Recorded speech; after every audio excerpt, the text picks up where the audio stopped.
The Girl Who Played with Fire is the second novel in Swedish author Stieg Larsson's acclaimed Millennium trilogy. Like its predecessor, The Girl with the Dragon Tattoo, the story unfolds in Stockholm and centers on journalist Mikael Blomkvist and Lisbeth Salander, a brilliant yet tormented hacker. Originally published in Swedish in 2006 and released in English in 2009, the book quickly became a bestseller in the UK and was adapted into a film the same year, directed by Daniel Alfredson. The novel is structured with a prologue and 4 sections. In the prologue, a girl is imprisoned in a dark room by an unknown man.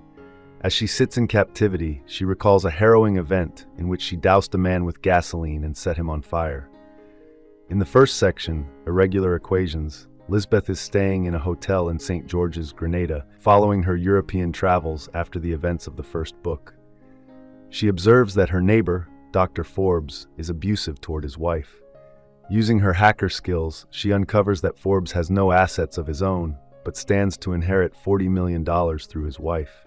Meanwhile, Lisbeth takes up mathematics and begins tutoring a teenager named George Bland, with whom she forms a romantic bond. When a hurricane hits the island, she witnesses Forbes attempting to kill his wife on the beach. She intervenes, knocking him unconscious with a chair leg. Later, it's revealed that Forbes died in the storm. The second section, From Russia with Love, sees Lisbeth returning to Stockholm. Using money she stole from a corrupt businessman, she purchases a new apartment and sells half of it to Miriam Wu, a former lover, for just 1 kroner in exchange for forwarding her mail. Meanwhile, her abusive former guardian, Nils Bjurman, whom she blackmails with a recording of his assault, becomes determined to find and kill her. In his search, he uncovers a cryptic incident in her past labeled All the Evil and begins digging into her history. Lisbeth reconnects with her old workplace, Milton Security, where her boss, Dragan Armansky, informs her that Holger Palmgren, her kind former guardian, is still alive. Overjoyed, she visits him at his rehabilitation center. Meanwhile, a mysterious blonde giant shares Lisbeth's address with a man named Carl Magnus Lundin and urges him to abduct her. Lisbeth later sees the blonde man in conversation with Bjurman and grows suspicious. Simultaneously, Mikael Blomkvist is investigating a major sex trafficking ring involving high-ranking officials. He reconnects with Dag Svensson, a young journalist whose graduate thesis on the subject makes him an ideal collaborator for the explosive exposé.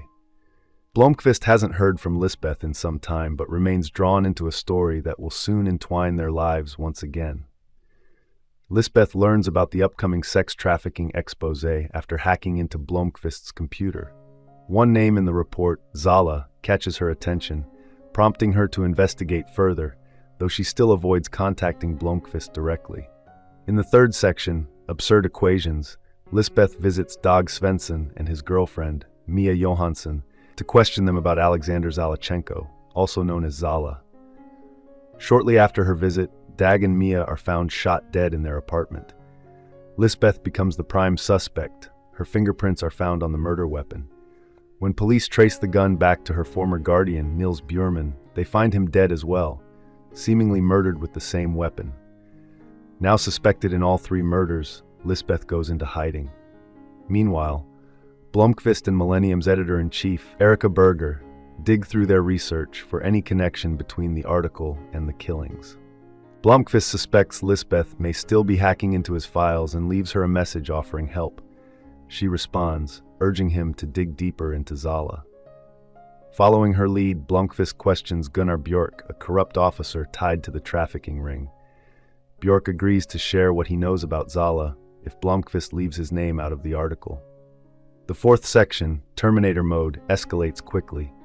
Lisbeth's friend and former lover, Miriam Wu, is kidnapped by the mysterious blonde giant and taken to a warehouse. She's rescued by Paolo Roberto, a former boxing champion and Lisbeth's sparring partner, who knocks the giant out with a wooden plank. The man later burns the warehouse to cover his tracks. Lisbeth uncovers evidence at Bjurman's summer cabin linking him to Zala.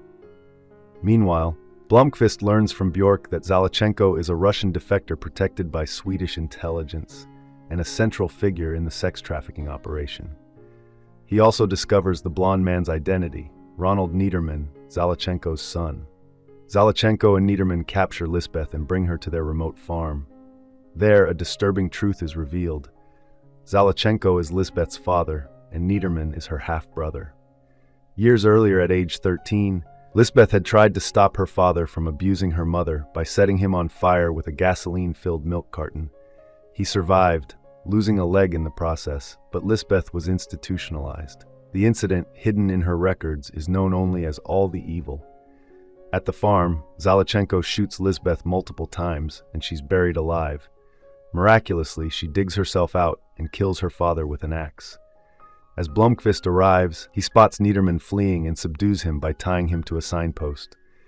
He then calls for medical help for Lisbeth, who is gravely injured. The novel explores themes of identity, justice, isolation, and gender-based violence. Lisbeth's life has been shaped by abuse, betrayal, and systemic failures. Her struggle for autonomy and trust reflects the damage inflicted by a lifetime of mistreatment. Blomkvist's investigation into sex trafficking not only exposes a web of corruption, but also serves as a catalyst for Lisbeth to confront the buried trauma of her past. Thank you for watching. If you enjoy this video, leave a like and subscribe.